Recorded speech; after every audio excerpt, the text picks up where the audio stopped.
Welcome to Leading Out Loud with Dr. Chantel Manahan, the podcast where we amplify authentic voices, bold ideas, and real impact in education.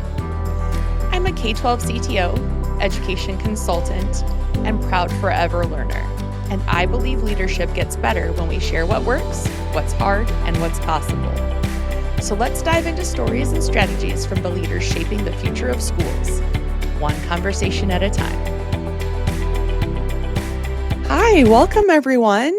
Today on Leading Out Loud, I am so happy to have as our guest, Monica Watts. Monica has become a great friend of mine, and she is currently serving as the Senior Director of Learning Innovation for OneEdTech. Hi, Chantel. Thanks for having me. It's just great to be here with you. Well, Monica, your leadership with OneEdTech has shaped how districts and vendors think about data standards. How did you find your way into the world of data, standards, and interoperability? What's your origin story? Great question. I don't think that I sat out to go to work in interoperability. My background, Chantel, is I was a classroom teacher.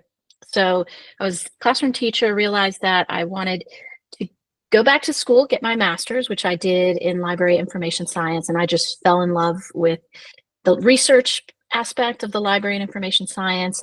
Actually believed that I was going to work as an academic librarian, which I did for about 4 years at a university. And I loved working with the students, working with the learners and the research. And I think that probably was my first experience with interoperability hiccups in terms of disparate systems. And this is going to age me, but I was really at the time when we were really getting into digital platforms. And so I was in the crux of all of this great content and resources, but really they weren't talking to each other. And I thought that my career was going to end up in higher education. And there was an opportunity at the time to come back to where I'm from in Florida and work in K-12. And I have to tell you, between us, I kind of really miss the faster pace of K-12. You know, when, as you know, you've got an idea and we get it done in K-12. Nothing disparate about higher ed, but it just moved at a slower speed. And so the opportunity came, I took it, and I was able to get back into K-12, but I was working for a provider. And this was really when we were looking at digital systems and looking at digital resources and making them more than just a PDF into, digitally, but how can we really get the students and the learners to engage in that content? So I think not too far off from your own origin story, I really saw the dumpster fires that were happening, the hiccups that were happening in terms of getting students into the systems. And I remember a presentation that I saw, and I remember this very clearly. It was these grain silos. It was slides, a PowerPoint presentation, and there was these grain silos, and they were talking about being able to have those silos talk to each other. And that was really how I got into and started working with, at the time, was IMS Global, which is now OneEdTech, and the whole definition and concept of interoperability.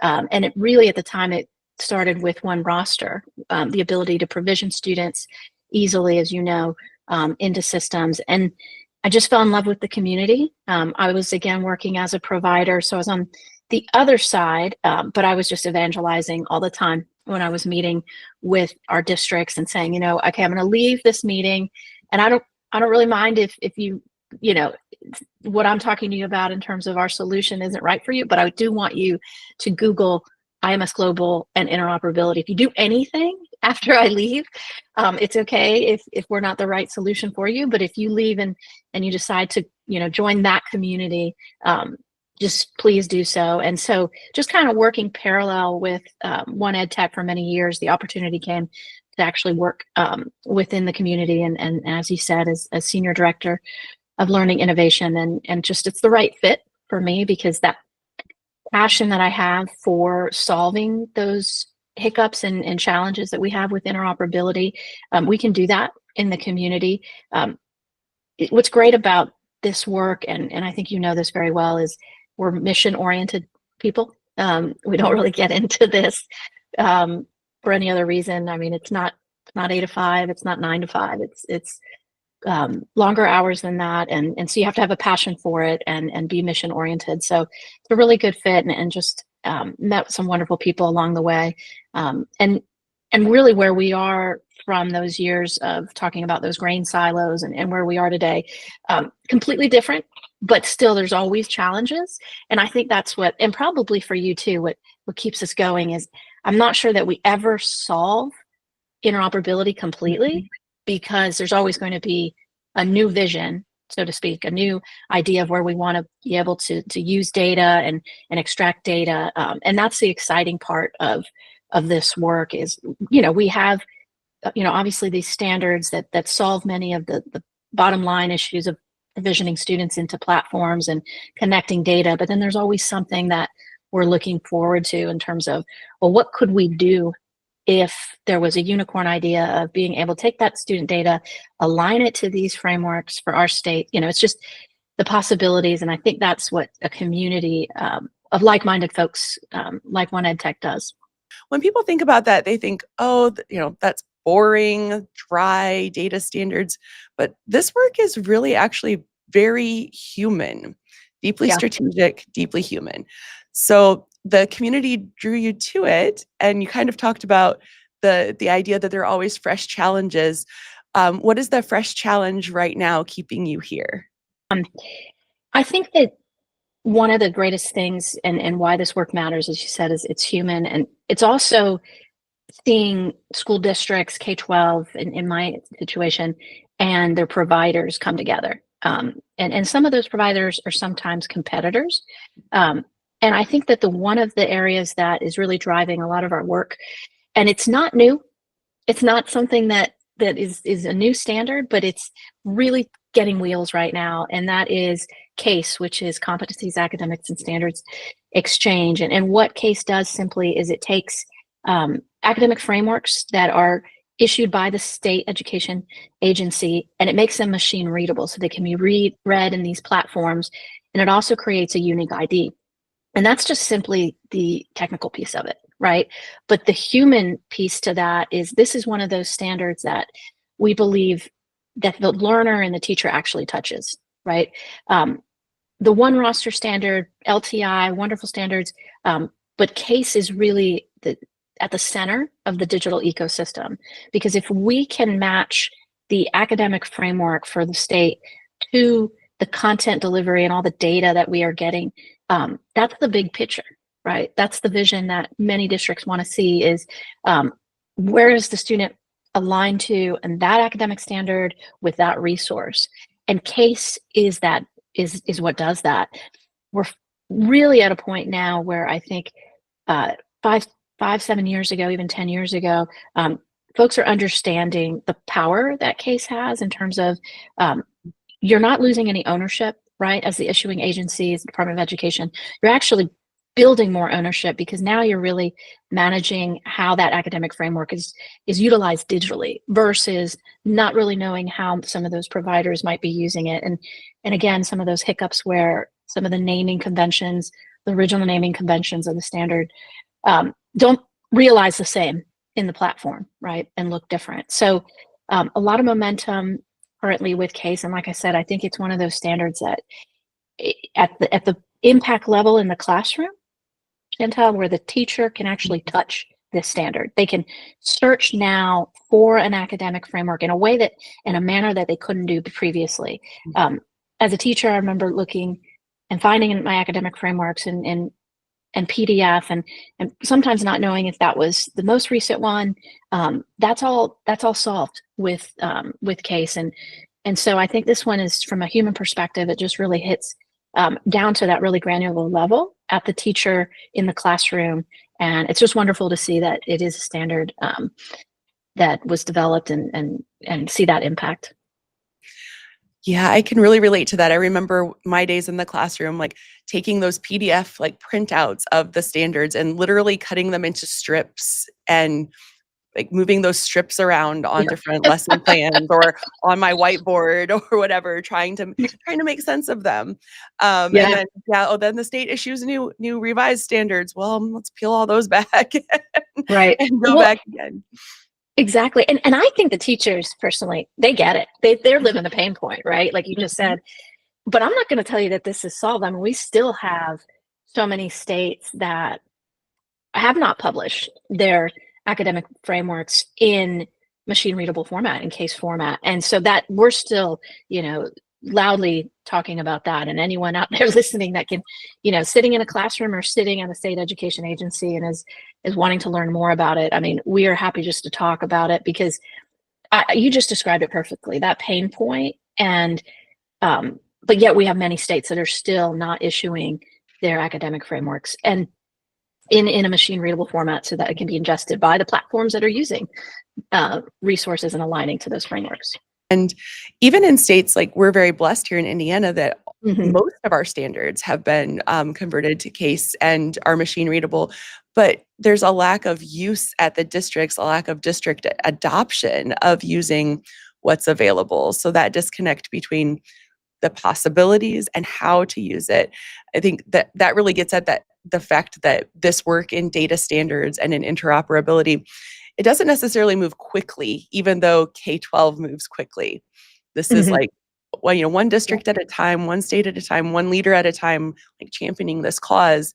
And then it also, like you said, it's a community. We take the service providers as well, the solutions providers have to also buy into using the standards and embedding them into what they do to empower the school districts. So yeah, it's never all the way solved, as you said before. Yeah. So let's zoom out a little bit. We're kind of in the nitty gritty of the classroom there. Let's go back to the big picture. Why do interoperability and open standards matter from a systems perspective in K-12? I sometimes say, and it's true, standards are not exactly sexy, right? It's right. Often we're presenting, we've presented together, and how do we present without using the I word?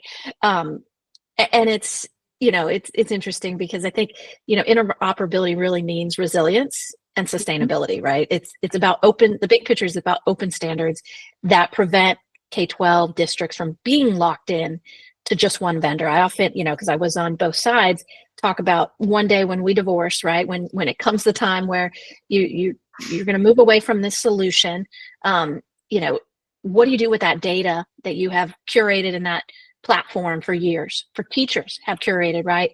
And how are we going to reduce costs to make it easier to adopt new innovations and migrate? And that's what, at a very big picture level, interoperability and standards do, is they ensure that data about the learners can move safely and consistently in a manner that reduces costs for the district as well as for the new vendor perhaps that you're adopting, or the existing vendor that you might be upgrading to enhancements and new features. And so without that, every new tool that you add just adds more complexity to your digital ecosystem than value, right? And when we look at the big picture of the digital ecosystem from visually, I always kind of think of this circle, right? And at the center, you might have your mothership, your student information system, and you start to have your learning management system or your lore and your assessment system, et cetera. They're not typically, and nor should they be, always from the same provider.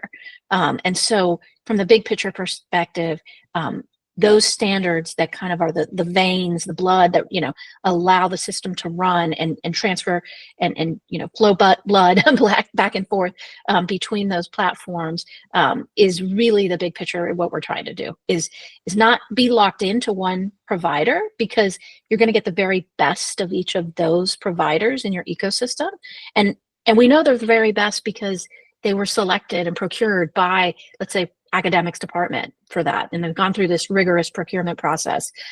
But how can we make them work together with our existing systems and not just add complexity, but really add value?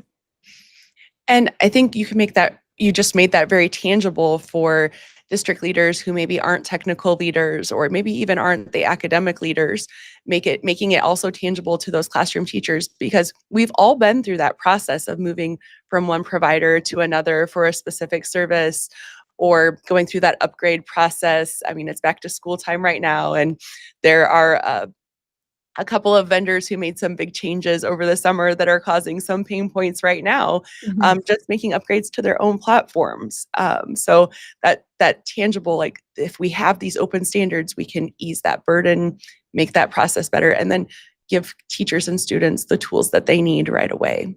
I can say for certain, in my experience in many years, is that you will change providers, and add-on providers, or we're going to have acquisition take place in the market and be able to adapt. But if we have a big picture standardization around that, it makes that complexity so much simpler.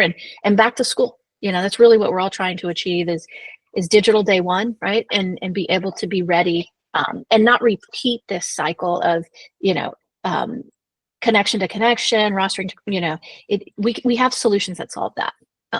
And standards that solve those issues. Yeah, so you've mentioned the case standard already, the OneRoster and LTI, and you talk a lot, the One Ed Tech community talks about the digital ecosystem a lot. Can you give us just a brief overview about how standards like CASE, OneRoster, and LTI, how do they shape not just the tools we use, but how they work together?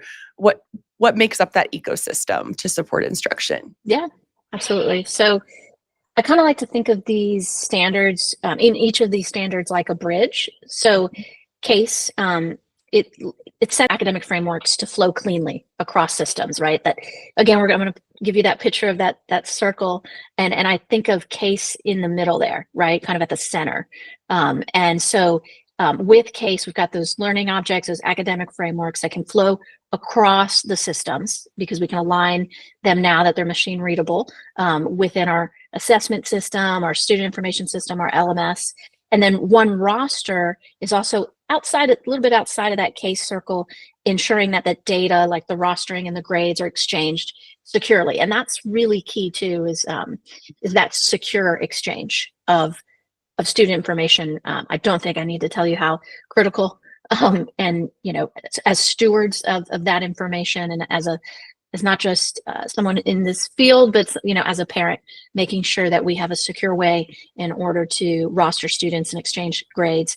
And then LTI allows for that integration seamlessly, so that we can share content resources from the LMS, make sure that content and resource is going to the appropriate learner, and also in a secure manner. So together, those three, for example, CASE, OneRoster, and LTI, they kind of shift that conversation to how can we connect this, and how can we serve learners better in terms of extracting information now. If we're using those three standards, for example, in the ecosystem as an example, and there's others, I can derive a lot of data and learner data and information. And so if I've got those three working together in my ecosystem, like we talked about, I can understand, for Sally, what information content she's using and how she's performing, because that grade transfer back, and also align to that specific standard for her grade. Let's say it's 8th grade social studies, right? And so we're getting that big picture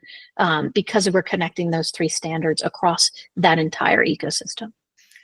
Yeah, that's a great description. I love to think about it as a bridge. And it's not just any bridge, it's that safe and secure bridge that we can trust to get all those pieces of data and information in the right places at the right times. It's a great analogy. Okay, I want to go back to the CASE standards, because ISTE, of course, is the biggest conference of the summer. And I was there. There are always a lot of big ed tech announcements. And one of the big announcements that I was most excited about as a Google Classroom user was that Google Classroom is now out of beta integrating CASE standards. What does this shift unlock for districts, teachers, and learners? Yeah, this is huge. This is, Google Classroom, like you said, you use it, and it's central to so many districts. And for so many years they were hearing, really like to align our syllabus as a teacher and in Google Classroom to our standards, right? And not just a syllabus, but all the other content that you have in Google Classroom. And so by adopting CASE as their standard, and being able to do that alignment in Google Classroom, they're really signaling that these open standards are the foundation of future growth. And so it doesn't mean custom mapping anymore and manual entry like we talked about, but for the learner, it's again that touchable piece to the standard. In the classroom, they're building in Google Classroom, they can build out curriculum and assessments, connect directly with the standards. And for the students, the learners, it really means that progression, right? So it can be seen at a holistic level. So for us as one ed tech. It's just huge affirmation of what we've known for many, many years, that this is the manner in which to digitize academic frameworks, right? Case standard. And for the market as a whole, it's just a huge, again, additional affirmation, having Google Classroom adopt this, that we're going in the right direction. And we are going to see, and it is my opinion, that we're going to see more and more growth of the case standard, not just US centric, but globally as well. And it could be, don't forget, it doesn't have to be a state issued academic framework, right? It could expand to be any kind of framework that's used in the workplace as well. And so that kind of leads to a whole different conversation about that we're hearing more and more is, where do we go after K-12? How can we continue this conversation? And again, CASE can sit centrally to that, because it doesn't have to be the state issued academic frameworks, but it could be frameworks, guidelines, rubrics that are issued by a work organization as well. Yes, one of my colleagues is teaching part of our graduation pathway for aspiring educators. And one of their courses, they use the ISTE standards for educators as part of their framework for standards and understanding. And that's actually also available in the case format in Google Classroom. So she was really thrilled to see that. And I know here in Indiana, we have like year-over-year data on what districts are using for their main learning management system. And over 70% of districts here in Indiana are solely using Google Classroom. And so this really unlocks that those case standards for all of those districts who are maybe excluded from having them as part of their learning management system. So I think you're absolutely right that the adoption will just skyrocket now thanks to that announcement. And then, yeah, as more and more states are looking towards revamping their high school experience for those graduation pathways, workforce ready, we may see soon the advancement of those workforce standards in case format to help track that even. That's so exciting. So Monica, how does aligning content, tools, and platforms to these open frameworks, open standards, actually change the classroom experience? We talked a little bit in the beginning about CASE is kind of central to that classroom experience, but what does that mean for students and teachers? Yeah, I think that's really, in my mind, very simple. It starts with not having to double enter information, right? At the end of the day, our goal is that the student, the learner, gets a smoother and a more personalized learning experience. We can do that with standards and interoperability. It creates that space for real teaching moments instead of spending so much time on administrative work, really. I think if we can remove that manual entry, that process that maybe the teachers at the front of the classroom spending, 20 minutes of the classroom period inputting that information, if we can remove that and we get some real teaching time back, that's a beautiful, that's what we're working at, right? Is that smoother and more personalized learning experience. And personalized learning experience is the conversation we're having quite a bit in terms of not just now that we have the instruments in place and the standards, but how, where can we go further to personalize this experience for the learner and utilize that learner data that we get as well. Yeah, then that's truly impact on the student, on the student's experience, and hopefully on the student's achievement and success as well as we move towards those open standards. Well, we've talked about the community and how the interoperability community, the One Ed Tech community, is a community made up of districts, vendors, and other organizations working in this space, like One Ed Tech or EdFi. What makes collaborations successful? So you've seen a lot of those collaborations. Yeah, that's great. I'm proud personally. I think that a community like One Ed Tech and EdFi, it's so unique because it is a community where we can come together, as I talked about earlier, with providers that may be competitors, right? In the space. And that's kind of unheard of in our industry where, we could sit at a table, we could sit at a presentation, it can even sit in a boardroom, right? And be board members in competing organizations, so to speak. And we're really focused on success at the end of the day for the learner at the center, right? So these partnerships, they also honor that expertise, because I know that, just your expertise. We lean on your expertise in our community. I just don't think there's any other community or membership like that, where we can come together, maybe competitors out in the industry, but for those moments in time where we're coming together, whether virtually to solve issues in our working groups and through our governance, or face to face, those partnerships really show that, at the end of the day, we're trying to work and weave together, so that it all impacts the learner. And I just don't know that there's any community or membership out there with that kind of focus, and proof that these partnerships, they work. And we do have a lot of governance in terms of our meeting structure and how we work, but we're able to say, in many years of doing this, that we've been able to come out with some solutions, and it's just beautiful to see that work was done in partnership with all kinds of organizations from the spectrum, right? That might be competitors or might be aligned as well, and then also having that district voice. And I want to say this, and I know that you can really support this and echo this. What's beautiful about these partnerships as well is you don't have to be the biggest fish in the room, right? You don't have to be Miami-Dade, LA Unified, right? The largest school district. Your voice is equal in this conversation. And so participating in these communities and these partnerships where maybe your voice wouldn't be as, resounding and heard because, the vendors and providers don't have as much bandwidth or time in these meetings and workspace, your voice about, hey, I'd really like to see this in the next iteration of the standard. It makes it into the conversation and makes it into the next iteration of the standard. And personally, I find that that's just great. That's how it should be, right? It doesn't matter how big or large you are, but being a part of this community elevates your voice, even when you might not be in the largest school district in the country, so to speak. Absolutely. And that's really been my experience and the community is welcoming to all those voices. Competitors let their guard down just a little bit. Of course, they're not giving away their industry secrets, but they're letting their guard down to work together, because if there's something that's really going to help teaching and learning, they're all willing to work on it together.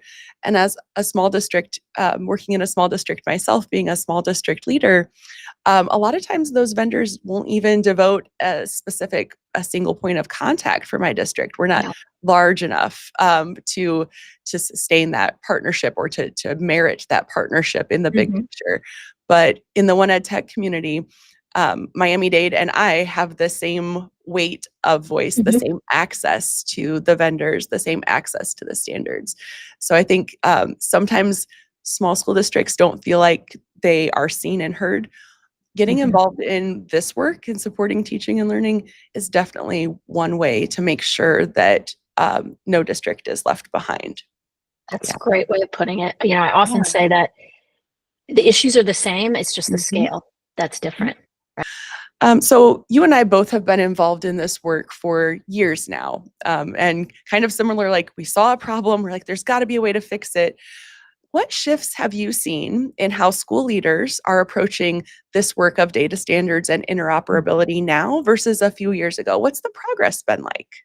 Yeah, that's a great question.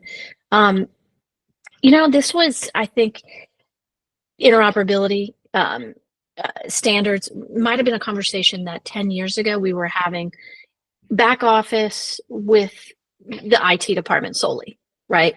I'm now seeing this shift in the last few years of more academics, teaching and learning departments, instructional technology leaders, even at cabinet level, superintendents, assistant superintendents, executive level, really have more of a conversation about open standards and not just the technical piece, not like how it functions, how it works, but what can we derive, right? That conversation we were having earlier about, if I put this in place, and I'm the assistant superintendent for teaching and learning, are you telling me that I can actually be able to understand where my students are in 6th grade science, aligned to this academic framework? Yes.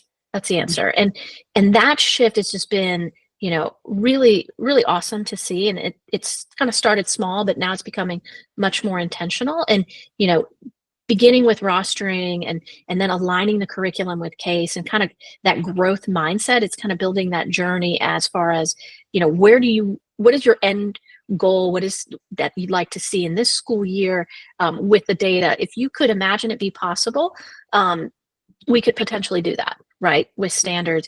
But we don't have to have that same, very granular technical conversation about how it works. We can have a larger growth mind conversation about building upon these standards. What is going to be the value at the end of the day for your learners? And so it's really beautiful to see what was once, I think, much more of a, back office conversation with IT to expand to when we're having this conversation. Now in the room is sitting the teaching and learning department and academics, as well as the IT department, which is wonderful for them, because I think for too many years, the burden of getting the systems to work was their sole job.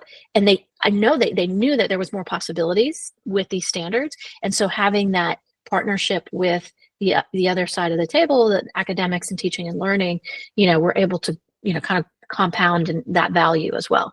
So that's what I've seen in the last few years, and really a beautiful shift, in my opinion. If you're a district that's just beginning their journey into open standards, what advice do you have for them? Where should they start, and what mindset should they bring to the beginning of that journey? Yeah, I think my I think my answer is going to be actually kind of broad, is come with your vision, right? Like, it doesn't have to be, and it can be that I want to connect this system to that system, right? That's simple, we can solve that. But come with open mind that, what if we could do this? And, what if I could get that learner data and I want to be able to see this in a dashboard? I feel like that's the most exciting kind of conversation and vision, because yes, we have these standards, OneRoster, LTI, case. They all came to be because someone had a vision, Chantal, right? Mm-hmm. Because someone said, this isn't working, I'm not able to roster. It didn't exist before that. It was a challenge, either came to us from a provider or it came to us from higher ed or K-12 district that said we need to find a solution. So I don't ever want to narrow that conversation down and say, come and make sure that you have your list of what systems you want to work, and we'll fill in the standards that do it. That's wonderful, and if that's the case, but I also like to really keep it, if you're coming to us and you want to be part of the community, let's just have an open conversation about what's possible, right? Because it might not exist today, but that's a beautiful piece of the community, is being able to come together to potentially develop that if it doesn't exist. That's such a great point, that today we're solving problems that we were asking those questions 10 years ago, and it's taken that long, but it's happening. And you're right. It's because there was a problem and we're looking for a solution, and a systematic way to make that solution sustainable. So I want to ask you, because, well, our work is hard. Education is hard. Data work is hard. Sometimes it moves slowly. We got to laugh sometimes. Is there a moment in your work where things didn't go quite as planned, but you can laugh about it now? I think sometimes in this work, I can finish the day or finish a week, and it feels a little bit like we've been talking alphabet soup, right? Like, LTI, OneRoster, case. And I have to look at it from probably the perspective of those outside, maybe, our family and those that know us at home, and think, what does that really mean, right? And, I hear a lot of acronyms and a lot of alphabet soup. So I think it's always having that perspective. We feel like we are moving mountains and we're doing, an incredibly important work. And sometimes I think it's just good to kind of have a good laugh at times and remember that, it does sound like we're talking a little bit of foreign language. Mm-hmm. And remind myself that, at the end of the day, it's really about connecting with learners, connecting with our school districts, and connecting with providers. But I do get a good laugh sometimes about hearing myself after a week or after a presentation, and that sounds a lot like alphabet soup. A similar moment last week, I was talking with our director of elementary education and our special education coordinator, and we were trying to solve a problem, and I was just getting a little too in the weeds for them with just Yep. a little too many acronyms and a little too many foreign words. And they were like, well, I'm glad that you got that all figured out, as they just kind Yeah. of chuckled to themselves. Thank you for Yeah. making it work for us. I So was in a meeting yesterday and it was about a topic, and there was a new person in the meeting, and they just put a simple question in the chat because we were throwing these acronyms out, and it made me step back and go, oh my gosh, he's so right. Like, let's start with, defining for the audience what we're talking about. And it's just a good reminder. Sometimes we can get kind of, rolling in these acronyms and this terminology, and it's changing all the time. That not everybody knows those, kind of some of that inside baseball and those acronyms. well, it's because we are so deep in the work and we Yeah, care so much about it that we forget not everyone is at that same starting point, and not everyone needs to get as deep in the weeds, right. as long as Exactly. they get what they need. So for all those people who maybe aren't in the weeds like us yet, what's one thing you wish every educator or district leader understood about the power of interoperability? Mm. Yeah. I think it's simple for me. I wish that they knew that interoperability isn't an IT word, right? It's Mhm. not it isn't. It is for instruction, really, and how it directly impacts how much teachers have, which we talked about, and really for learners and students, creating that seamless experience for them. And, for leaders to see clearly what's working in the classroom, deriving data back. It's not an IT word. It's really an educational situation, and impacting all of us. Well, Monica, as we wrap up, there may be people listening who aren't quite as deep in the weeds as us yet. Where can those people go to learn more about open standards, CASE, OneEdTech, interoperability? Where would you direct them to start? Yeah, I think the best place is oneedtech.org. So that's oneedtech.org. You're going to find resources, information about becoming a member of the community.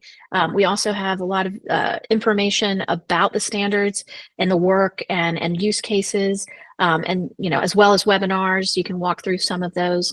I also want to share, if there's anyone out there listening as well, another place that you might find as well for community and I want to thank you as well for participating in this is Widen. It's a new initiative that we have, and it is Women in Data and Ed Tech. And we're building a community of mentors and mentees in a formalized structure so that we can come together. And we're going to announce our first cohort. And Chantel, I know you're going to be participating in that. So there's another area, and you don't have to be a member of One Ed Tech to participate in that. And that came about clearly seeing that there was a need to build a stronger community of mentorship between women that are in data. I don't think we ever sit in a middle school classroom, as I didn't sit in my middle school classroom and think about doing this. So we want to show examples of those that are in doing this work. So I definitely want to promote Widen and that initiative, and anybody listening, happy to talk to you. And thank you for Chantel for promoting Widen as well. Yeah, I'm really excited for Widen, and really addressing that need. I think you shared in a presentation once, like the disparate numbers of how few women really are doing this work in data, in education data specifically. And I love, again, that it's a community and you're bringing together people who maybe aren't in the community yet, because you don't have to be a member, but Right. let's get them an inroad to the community and let them meet with both people from the solutions providers side and the district Yep. side. Absolutely. Yep. Well, thank you so much, Monica, for being a guest today and for sharing all about the way data standards actually affect human beings and how they can promote the mission of teaching and learning. Absolutely. It was fun. Always great to see you. And, I think you're a rock star. So keep up the good work. Thanks for joining me on Leading Out Loud. If today's conversation sparked an idea, made you smile, or reminded you that your voice matters, I'd love it if you'd subscribe, share, or leave a quick review. And remember, your leadership deserves the mic, your story deserves the spotlight, and learning should always come with a little laughter. Catch you next time.